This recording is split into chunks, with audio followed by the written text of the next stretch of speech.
Well, hello there. Welcome back to Bullford 82.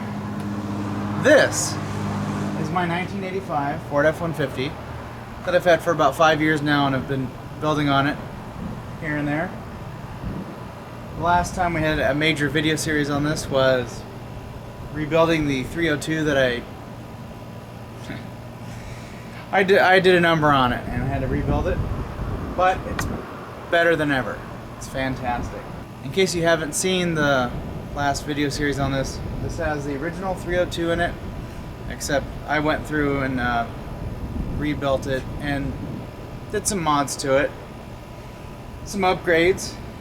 It's got a comp cams, 268H grind camshaft in it, long tube headers, 30 over, Holley Sniper EFI. It's been a great engine in this truck. It's been a workhorse, and it's also been very fun to drive. But since I've owned it, before I blew the engine up, I have had big problems keeping antifreeze in.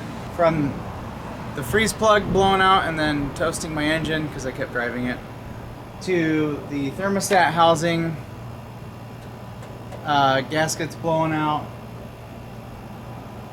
and now the radiator. I finally got it to where it's not leaking coolant.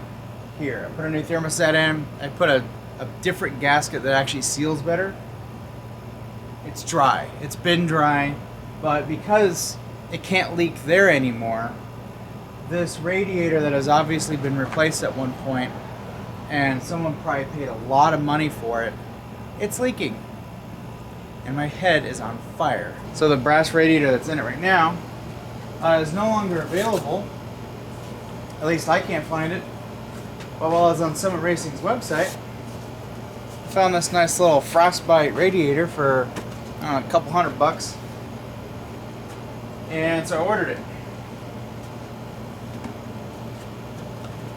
The radiator that's in it now is a 3-row, or no, it's a 2-row radio.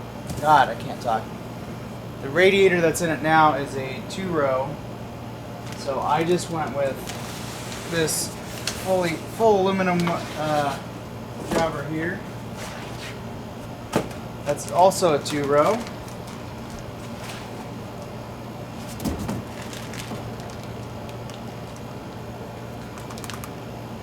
Looking pretty nice.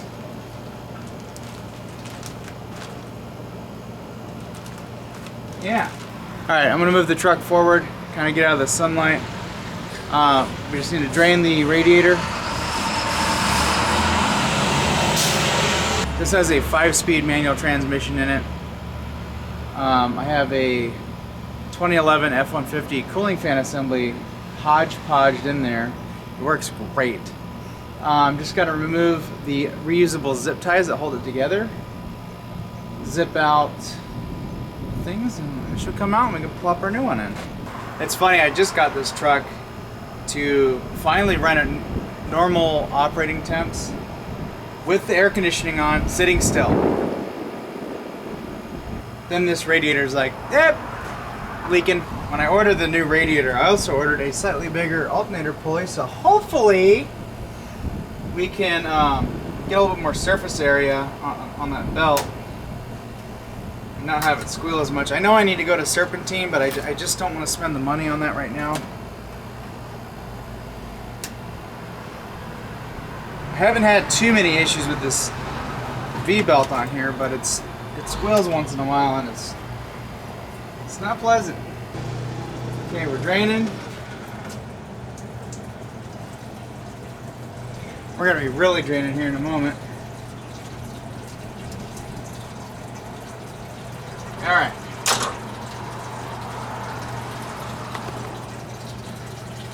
We'll just let that do its thing and make a mess when we go inside the house or something. The cool thing about the new radiator is this guy right here is actually pointed up instead of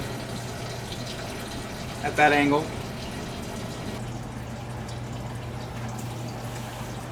Alright, I've got these little foam barriers in here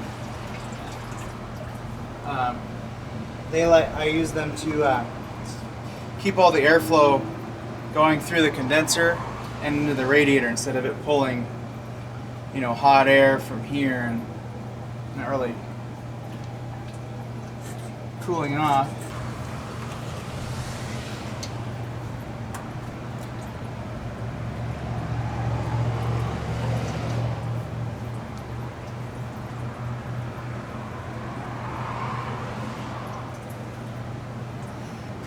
Get that out of the way. I'm sure we're gonna make a mess with this lower one.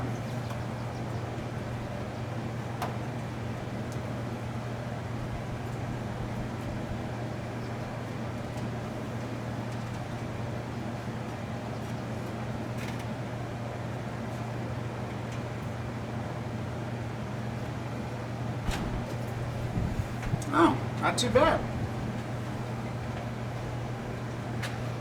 Not too bad. I didn't really make a mess. To avoid making a mess, I'm going to take the caps off the new radiator. Pop that on there.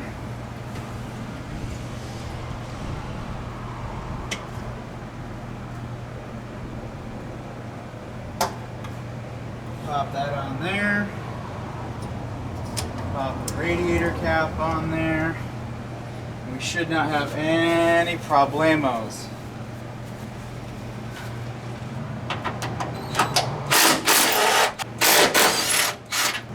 And I'm going to close the valve.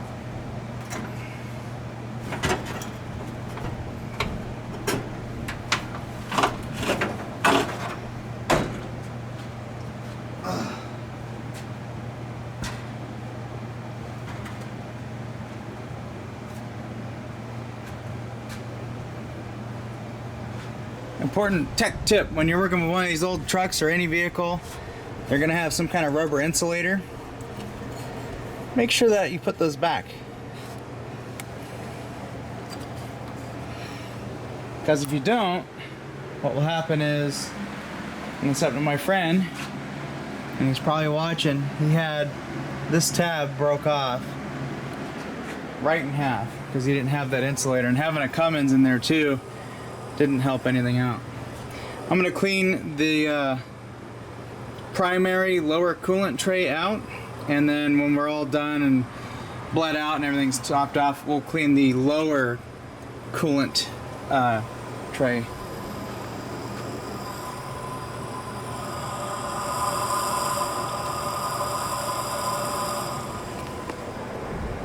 Oh, this is so much lighter.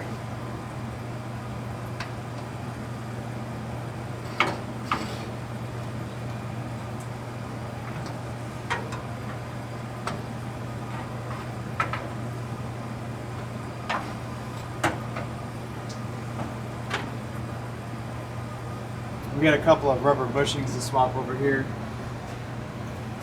So far it looks like it's going to fit fantastic.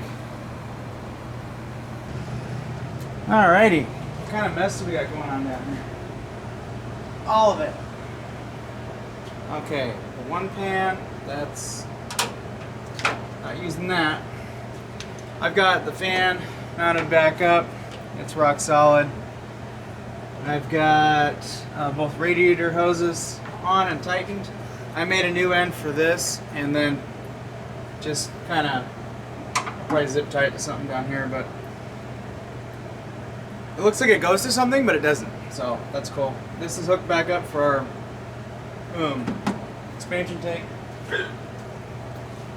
I'm reusing the coolant I took out because I don't have very much. This didn't have a whole lot in it. Was I just driving around with like no coolant?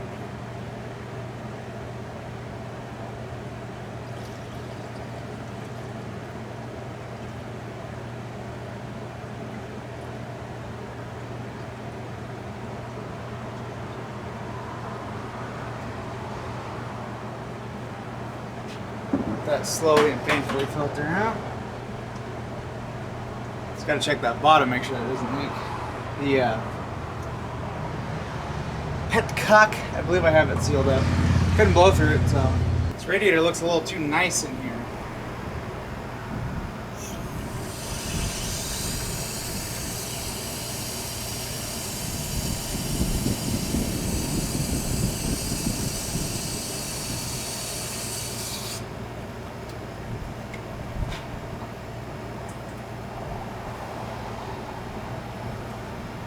There's enough green coolant in here, so water won't hurt. Coming into summertime, so.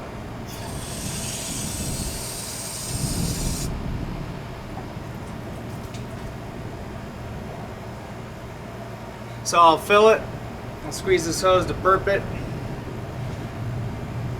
Looking down there to make sure my valve's not leaking. It's not.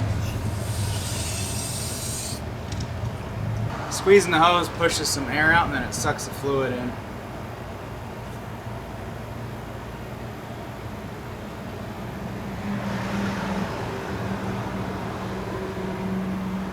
Might have some bugs in there.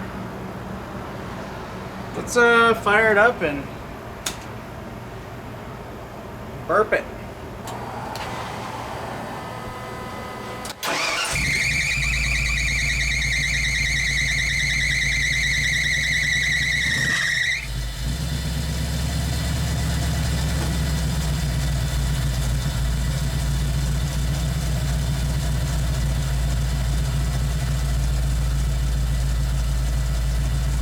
It's at 120 degrees right now. This thing doesn't take very long to warm up, which is what I love about it. It's great in the wintertime. You fire it up, you let it get to 80 degrees for, warm up a couple of minutes. Start going, and then next thing you know, it's at operating temp. All right, I'm gonna let it run. I'll keep an eye on that. Top it off as we go, and that's it.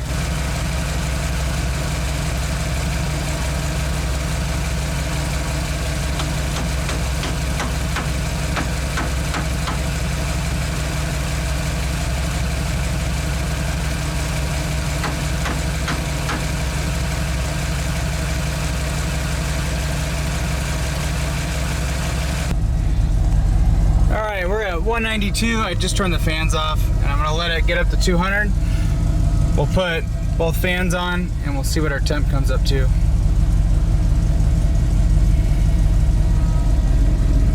Well, pressure's not too bad.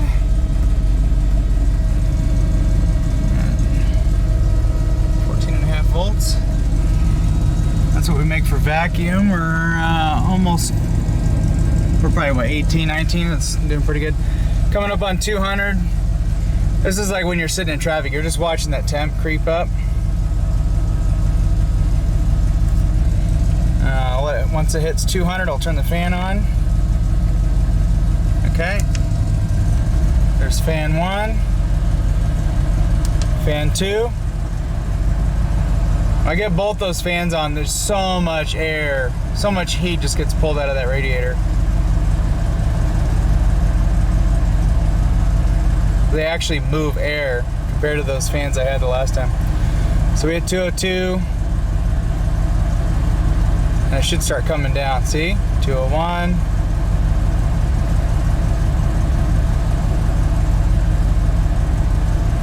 $200. Shouldn't take too long to get back down to 185.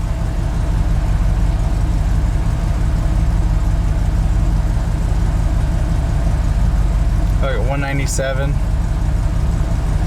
It's actually cooling off faster than before, just by a little bit. Got a fresh radiator, an aluminum one, and then 2 fans that move thousands of CFM of air. Look, 192, 193. So now, we get the AC on.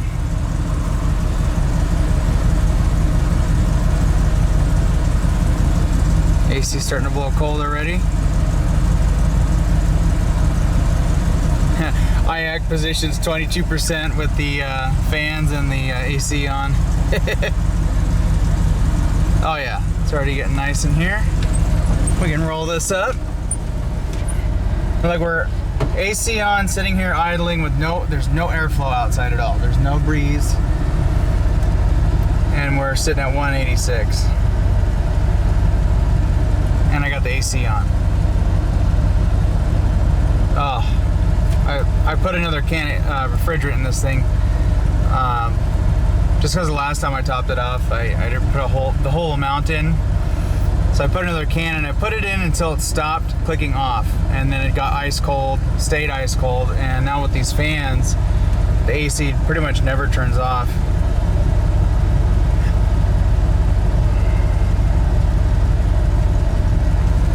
That's pretty awesome.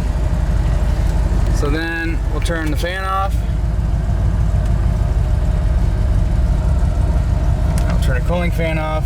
We'll turn both cooling fans off.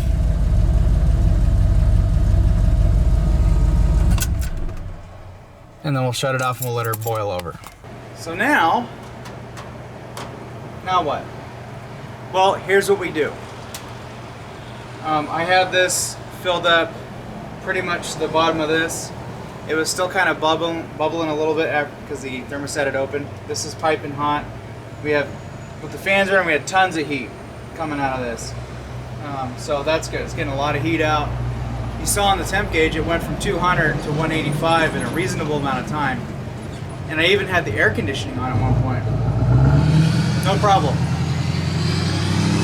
So what's gonna happen now is this is all hot. I've got the expansion tank here filled up 3/4 of the way. As this cools off, it's going to draw fluid from here into the radiator, provided there's any air pockets. So if there's any air and we get a lot of space in here, it's going to take fluid from there and fill that void as it needs it. So I'll let this cool down.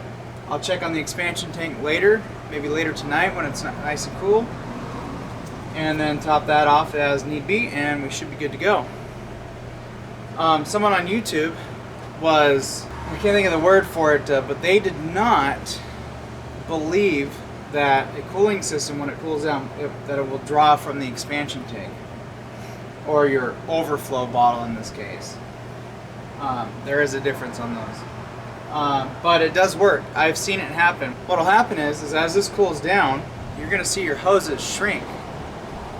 This radiator cap is going to allow fluid to come from this bottle, and it will take up any space that's in the cooling system. Because when this is shrinking, it's creating a vacuum, and that vacuum reaches a point where it'll start pulling from here until it's satisfied. It's physics, thermodynamics, science. I've seen it happen many a times. I've done a lot of cooling systems, and that is just how it works. So, anywhoos, this truck's done. The only thing I'm waiting on now is my larger alternator pulley, and then when I get that, I'm gonna order a new belt if I need to. Well, I'm probably gonna order one anyways. I think I'm gonna need a longer belt, so I'm gonna have to figure that out. But I have a larger pulley because I want more surface area, and I think the one that I got is a little bit wider, so the belt will tuck into it a little bit nicer. And with more surface area, shouldn't have to worry about that being an issue until I go serpentine. One of the reasons why I don't want to do the serpentine setup is that water pump's only got like 8,000 miles on it. This engine has 8,000 miles on it. So I'd have to swap that out. I've got to pull the timing cover, and it's just a can of worms I really don't quite want to get into. Although it is something I wish I would have done before I put the engine together, or before I put it in the truck. I do have a Saginaw serpentine belt AC bracket, an AC bracket for this. So I really just need a water pump, timing cover, front pulley assembly, and the alternator bracket. But we'll see what happens with the bigger pulley. If it just hangs in there and isn't a problem ever again, doubtful, then probably won't touch it. Doubtful.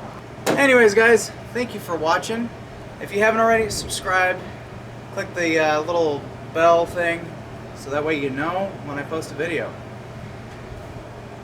Also, like and comment, and I'll put a link to this radiator.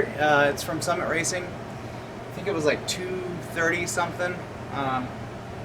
Wasn't too bad, and it came with a nice little bling bling. It's a really nice looking radiator. I'm pretty happy with it so far. I don't see any leaks. Are we finally gonna have coolant contained? That's not leaking. Not leaking. None of that leaks. Not leaking. Not leaking. Not leaking. And not leaking. This engine's probably gonna explode.